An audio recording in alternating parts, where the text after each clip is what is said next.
ಪ್ಯಾಡ್ಗಳನ್ನು ಧ್ವಂಸ ಮಾಡಲಾಗಿದೆ ಇರಾನ್ನದು, supreme military ಲೀಡರ್ಗಳನ್ನು ಹೊಡೆದುರುಳಿಸಲಾಗಿದೆ. ಇಷ್ಟೆಲ್ಲ ಆದಮೇಲೂ ಕೂಡ ಇರಾನ್ ಮಾಡ್ತಾ ಇರೋದು ಪ್ರಿಸೈಸ್ ಅಟ್ಯಾಕ್. ಹಾಗಾದ್ರೆ ಇರಾನ್ಗೆ ಬೆಂಬಲ ಬಲವಾಗಿ ನಿಂತಿರೋದೇನು?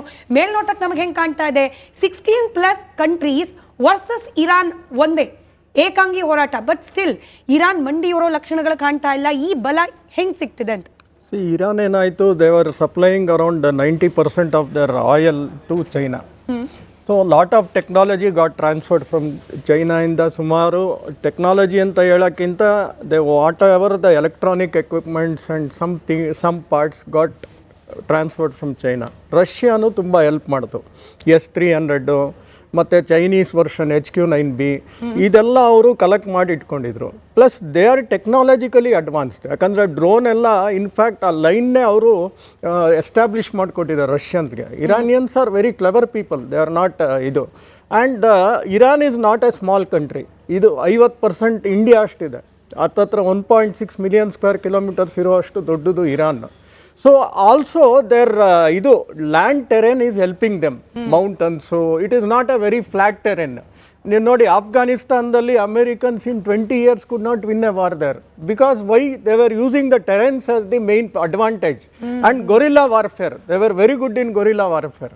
ನಾವೀಗ ಅಮೇರಿಕಾಗೆ ಭಯ ಇದೆ ಒಳಗೋಗೋಕ್ಕೆ. ಸೊ ದೇ ಆರ್ ಏನು ಮಾಡ್ತಿದ್ದಾರೆ, ಕರ್ಡ್ಸ್ನ ಎಬ್ಬರಿಸ್ತಾ ಇದ್ದಾರೆ. ನಾವು ನಿಮಗೆಲ್ಲ ಮಿಸೈಲ್ಸ್ ಕೊಡ್ತೀವಿ, ನೀವು ಒಳಗೋಗಿ. They are not ready to put boots inside Iran because the terrain itself is not very familiar to them. So ಈ ಟೆರೇನ್ ಅಡ್ವಾಂಟೇಜು ಎಲ್ಲೆಲ್ಲಿ ಸ್ಟಿಲ್ ದಿ ಲಾಂಚರ್ಸ್ ಪ್ಯಾಡ್ ಎಲ್ಲಿ ಮೌಂಟನ್ ಕೆಳಗಿಟ್ಟಿದ್ದೀರೋ, ಕೆಳಗಿಟ್ಟಿದ್ದಾರೋ, they are unable to identify so easily. So identify ಮಾಡಿರೋ ಅಷ್ಟಂತೂ ಹೊಡೆದಿದ್ದಾರೆ. 1,000 target ಅಷ್ಟು ಮಾಡಿದ್ದೀವಿ, ಇನ್ನೂ 1,500 ಟಾರ್ಗೆಟ್ ಅಷ್ಟಿದೆ ಅಂತಾರೆ. So they R failing means it is taking lot of time for them. ಆ ಒಂದು ಇದು ಸಿಗ್ತಾ ಇಲ್ಲ ಅವ್ರಿಗೆ, ಎಲ್ಲೆಲ್ಲಿಂದ ಲಾಂಚ್ ಆಗ್ತಾ ಇದೆ. ಆಮೇಲೆ drones, they very much advantage is the drones. They have got 10 variants of drones. So these drones, these can, ನೀವು ಹೇಳ್ದಂಗೆ $20,000 $30,000 ಮಾಡ್ತಾ ಇದ್ದಾರೆ ಆ ಡ್ರೋನ್ನ. ಆ ಡ್ರೋನ್ ಅಡ್ವಾಂಟೇಜು ಅವರು they have manufactured in millions. ನಮ್ಮಲ್ಲಿ ನಾವೇ ಆರ್ಮಿಲಿ ನೋಡಿದ್ರೆ 10 ಡ್ರೋನು 5 ಡ್ರೋನು 25 ಡ್ರೋನ್ ಇಟ್ಕೊಂಡು ಕೂತಿದ್ದೀವಿ. ಬಟ್ ಅಲ್ಲಿ they have manufactured in millions. They are using the drones technology. So this is where ಆ ಡ್ರೋನ್ಸ್ ಏನಾಗುತ್ತೆ, ಒಂದು ಡ್ರೋನ್ ಕಳಿಸಲ್ಲ, ದೇ ಸೆಂಡ್ 100 ಡ್ರೋನ್ಸ್. ಅವಾಗ ಏನಾಗುತ್ತೆ ಅಂದರೆ ಇವ್ರಿಗೆ ಒಂದು ಕಡೆ ಜಾಮಿಂಗ್ ಎಫೆಕ್ಟು ಮಾಡುತ್ತೆ, ಇನ್ನೊಂದು ಕಡೆ ಆ ಇಂಟರ್ಸೆಪ್ಟರ್ ಎಷ್ಟು ಡ್ರೋನ್ಸ್ ಅಂತ ಹೊಡೆಯುತ್ತೆ. 100ರಲ್ಲಿ ಒಂದು 50 ಹೊಡೆದ್ರೂ ಇನ್ನು 30-40 ಬಿದ್ರೂ ತುಂಬ ದೊಡ್ಡ ಡ್ಯಾಮೇಜ್ ಆಗುತ್ತೆ. They want send 1 or 2 drones, swarm of drones, ಅಂದರೆ ಸ್ಯಾಚುರೇಟ್ ಮಾಡಿಬಿಡ್ತಾರೆ ಡ್ರೋನ್ಸಲ್ಲಿ. So this is the advantage they are making use of it. Even missiles ಆಗಲಿ ಒಂದು ಹಾಕಲ್ಲ ಅವರು, 25-50 ಆ ಥರ ಹೊಡಿತಾ ಇದ್ದಾರೆ. So how many interceptors can ಇದು ನೀವು ಸ್ಯಾಚುರೇಟ್ ಮಾಡಿದಾಗ. In now they are also going for a cyber attack. Cyber attack ಅಂದರೆ ನಿಮ್ಗೊಂದು ಬ್ಯಾಂಕ್, ನಿಮ್ದೇನೋ ಒಂದು ಅಕೌಂಟ್ ಇರುತ್ತೆ, bank HDFC, I am giving example. ಅಲ್ಲಿ ಏನು ಮಾಡೋದು, 100 ಒಂದು ಫ್ಲಡ್ ಆಫ್ ಮೆಸೇಜಸ್ ಕಳಿಸೋದು, ರಾಂಗ್ ಮೆಸೇಜಸ್. ನೀವು ಒಂದು ಟ್ರಾಫಿಕ್ ಜಾಮ್ ಆದಾಗ ಏನಾಗುತ್ತೆ, ಮೂವ್ಮೆಂಟೇ ಆಗಲ್ಲ. ಸೊ ಅಲ್ಲಿಂದ ಏನಾಗುತ್ತೆ, ಇಂಟರ್ನೆಟ್ ಜಾಮಿಂಗ್ ಆಗುತ್ತೆ ಅವ್ರಿಗೆ. ಸೊ ಎವ್ರಿಥಿಂಗ್ ಫಾಲ್ಸ್ ಮೆಸೇಜಸ್ ಬರುತ್ತೆ ಬ್ಯಾಂಕ್ಸ್ಗಳಿಂದ, ಇದರಿಂದ. So they are doing that technology also. So the various methods they are using. So Trump ಏನಾಗ್ತಿದೆ ಅಂದರೆ, ಇದೆಲ್ಲ ಸಾರ್ ಹೇಳ್ದಂಗೆ 1 ವಾರದಲ್ಲಿ ಮುಗಿಯುವಂಥ ಇದೆಲ್ಲ, it may take 45 days, it may take 50 days.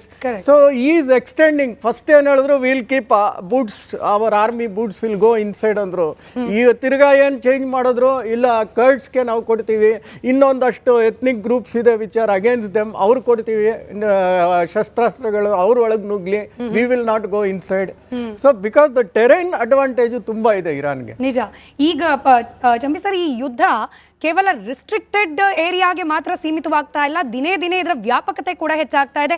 ಈಗಷ್ಟೇ ನಾನೊಂದು ರಿಪೋರ್ಟ್ ಓದ್ತಾ ಇದ್ದೆ, ಶ್ರೀಲಂಕಾ ಬಳಿಯಲ್ಲಿ ಇಂಡಿಯನ್ ಓಷನ್ ನಲ್ಲಿ US ಸಬ್ಮೆರೀನ್ಗಳು ಇರಾನ್ನ ವಾರ್ಶಿಪ್ ಅನ್ನ ಹೊಡೆದಾಕಿದೆ. ಅದು ಪ್ರಾಕ್ಟೀಸ್ಗೇನೋ ಡ್ರಿಲ್ಗೇನೋ ಬಂದಿದ್ದು ವಾಪಸ್ ಹೋಗ್ತಾ ಇದ್ದ ಸಂದರ್ಭದಲ್ಲಿ ಅಂತ. ಇದರ ಜೊತೆಗೆ ಬಹುತೇಕ ಏಷ್ಯನ್ ಕಂಟ್ರೀಸ್ ಅವಲಂಬಿತವಾಗಿದ್ದ ಸ್ಟ್ರೇಟ್ ಆಫ್ ಹಾರ್ಮೋಸ್ ಜಲಸಂಧಿ ಕೂಡ ಬ್ಲಾಕ್ ಆಗ್ತಾ ಇದೆ. ಅಂದ್ರೆ ಯುದ್ಧದ ವ್ಯಾಪಕತೆ ಹೆಚ್ಚಾಗ್ತಾ ಇರೋದು ಆರ್ಥಿಕತೆ ಮೇಲೆ, ಪ್ರಪಂಚದ, ಅದರಲ್ಲೂ ಭಾರತ ಇನ್ಕ್ಲೂಡ್ ಮಾಡಿಕೊಂಡು ಬೇರೆ ದೇಶದ ಆರ್ಥಿಕತೆ ಮೇಲೆ ಬೀರ್ಬಲ್ಲ ಪರಿಣಾಮಗಳು.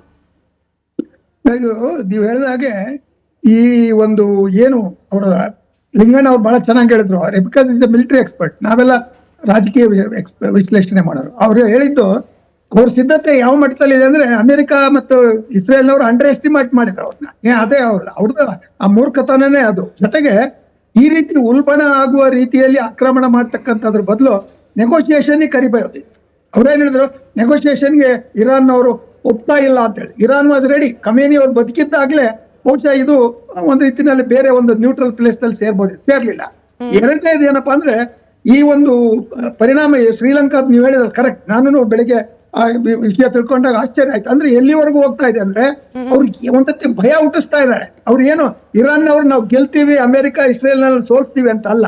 ಅಮೆರಿಕಾದ ಈ ಮಿಲಿಟರಿ ಬೇಸ್ ಗಳನ್ನ ಧ್ವಂಸ ಮಾಡೋದ್ರ ಜೊತೆಗೆ ಅವ್ರಿಗೆ ಆಗಿರ್ತಕ್ಕಂಥ ಒಂದು ಆಯಿಲ್ ಸಪ್ಲೈ ಮಾಡ್ತಕ್ಕಂಥ ರಾಷ್ಟ್ರಗಳಿದೆ, ಅವ್ರಿಗೂ ಒಂದು ಎಚ್ಚರಿಕೆ ಕೊಟ್ಟ ಹಾಗೆ, ನೀವು ನಮ್ಮ ವಿರುದ್ಧ ಇವ್ರು ಮಾಡ್ತಾ ಇದ್ದಾರೆ, ನಮ್ಮ ಭೌಗೋಳಿಕ ಪ್ರದೇಶದಲ್ಲಿ ಈ ರೀತಿಯ ಒಂದು ನಿಮ್ಮ ಒಂದು ಆರ್ಥಿಕ ಲಾಭಕ್ಕೋಸ್ಕರ ನೀವು ಅವ್ರಿಗೆ ಶರಣಾಗಿದ್ದೀರಿ, ಆದ್ರೆ ನಮ್ಮ ಒಂದು ಇರಾನಿನ ಜನರ ಹಿತವನ್ನ ಕಾಪಾಡ್ತಕ್ಕಂಥದ್ದು ಮಾಡಿ ಅಂತಕ್ಕಂಥದ್ದು ಒಂದ್ ರೀತಿ ವಾದ, ಒಂದ್ ರೀತಿ. ಎರಡನೇದು, ಇರಾನ್ನಲ್ಲೇ ತಗೊಳ್ಳಿ, ಅಮೆರಿಕ ಎಷ್ಟು ರಾಂಗ್ ಸ್ಟ್ರಾಟಜಿ ಅಂದ್ರೆ ನೋಡಿ, ಅವ್ರು ಇದು ಟ್ವಿನ್ ಟವರ್ಸ್ ಹೊಡೆದಾಕಿದ್ರಲ್ಲ, ಅಲ್ಲೂ ಇಂಟೆಲಿಜೆನ್ಸ್ ಫೇಲ್ಯೂರ್, ಇಲ್ಲೂ ಇಂಟೆಲಿಜೆನ್ಸ್. ಹೆಂಗೆ ಅಂದ್ರೆ ಈ ರೆಜಿಮ್ ಚೇಂಜ್ ಅಂತ ಒಂದು ಮಾತು ಹೇಳಿದ್ರೆ ನೀವು ಬಿಗಿನಿಂಗ್ ನಲ್ಲಿ, ರೆಜಿಮ್ ಚೇಂಜ್ ಅಂತಕ್ಕಂಥದ್ದು ಆಟೋಮೆಟಿಕ್ ಆಗಿ ಆಗ್ಬಿಡುತ್ತೆ ಅಂತ ಹೇಳಿ. ವೆನಿಜುಲಾದಲ್ಲಿ ಇವತ್ತು ಪಪೆಟ್ ಗೌರ್ಮೆಂಟ್ ಇರ್ಬೋದು, ಆದ್ರೆ ಇರಾನಿನಲ್ಲಿ ಅವರ ದೇಶಭಕ್ತಿ ಆಮೇಲೆ ಆ ಒಂದು ರೆವಲ್ಯೂಷನರಿ ಗಾರ್ಡ್ಸ್ ಅಲ್ಲಿ ಇರ್ತಕ್ಕಂಥ ಒಂದು ನೆಟ್ವರ್ಕ್ ಇದೆಯಲ್ಲ, ಅವರು ಒಂದ್ ರೀತಿನಲ್ಲಿ ನಾನು ಬಹಳ ನಿಷ್ಪಕ್ಷಪಾತವಾಗಿ ಹೇಳಿದ್ರೆ ತುಂಬಾ ಫೆನೆಟಿಕಲ್ ಗಾರ್ಡ್ಸ್ ಅವರು. ದೇ ಆರ್ ರೆಡಿ ಟು ಜಿಹಾದಿ ಮೆಂಟಾಲಿಟಿ ಅನ್ನೋಕ್ಕಿಂತ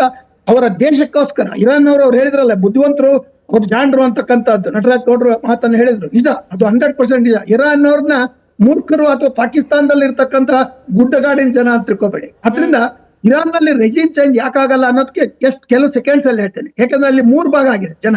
ಒಂದು ಖಮೇನಿ ಕಡೆ ಇರ್ತಕ್ಕಂಥದ್ದು ಮೆಜಾರಿಟಿ ಅಂತ ಕಾಣುತ್ತೆ, ಆದ್ರೆ ಭಯದಿಂದ ಅವರು ಖಮೇನಿ ಅವರ ಒಂದು ರೆವಲ್ಯೂಷನರಿ ಗಾರ್ಡ್ ಅವರ ಹಿಡಿತದಲ್ಲಿದ್ದಾರೆ. ಯಾಕಂದ್ರೆ ಅಲ್ಲಿ ತಕ್ಷಣ ಅವ್ರನ್ನ ಅರೆಸ್ಟ್ ಮಾಡಿ within 1 week they will be put to death. ಆ ರೀತಿಯ ಒಂದು ಕ್ರಮವನ್ನ ಮೊದಲಿಂದ ಅನುಸರಿಸ್ಕೊಂಡು ಬಂದಿದ್ದಾರೆ.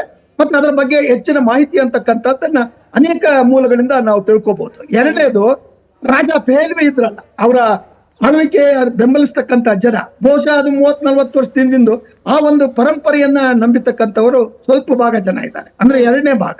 ಇನ್ನು ಮೂರನೇದು, ಮಹಿಳೆಯರು, ನಿಮ್ಮಂತ ಮಹಿಳೆಯರು, ಹೆಚ್ಚಾಗಿ ಯುವಕರು ಮತ್ತೆ ಜನರೇಷನ್ ಅಂತ ಹೇಳ್ತೀವಲ್ಲ, ಇವರುಗಳು ಸ್ವಾತಂತ್ರ್ಯ ಮತ್ತು ಪ್ರಜಾಪ್ರಭುತ್ವದ ರೀತಿಯಲ್ಲಿ, ಅಂದ್ರೆ ಅವ್ರಿಗೆ ಇವತ್ತು ಮಧ್ಯಾಹ್ನ ಇವರು ಇಸ್ಲಾಮಿಕ್ ರಿಪಬ್ಲಿಕ್ ಪ್ರತಿನಿಧಿ ಮಾತಾಡ್ತಾ ಇದ್ರು, ಭಾರತದ ಬಗ್ಗೆ ನಮಗೆ ಪೂರ್ಣವಾದ ಗೌರವ ಇದೆ, ಆ ಪ್ರಜಾಪ್ರಭುತ್ವದ ಬಗ್ಗೆ ಮೆಚ್ಚುಗೆ ಇದೆ, ಅಲ್ಲಿನ ಜನರ ಒಂದು ರಕ್ಷಣೆಯನ್ನ ಆ ದೇಶ ಕಾಪಾಡ್ಕೊಂಡು ಬಂದಿರತಕ್ಕಂಥದ್ದು ಪ್ರಜಾಪ್ರಭುತ್ವದ ರೀತಿಯಲ್ಲಿ ಅಂತ ಅವ್ರು ಹೇಳಿ ಭಾರತದ ಒಂದು ಪ್ರಜಾಪ್ರಭುತ್ವದ ಪ್ರಶಂಸಿಸ್ತಕ್ಕಂಥವ್ರು ತಮ್ಮಲ್ಲೇ ಪ್ರಜಾಪ್ರಭುತ್ವ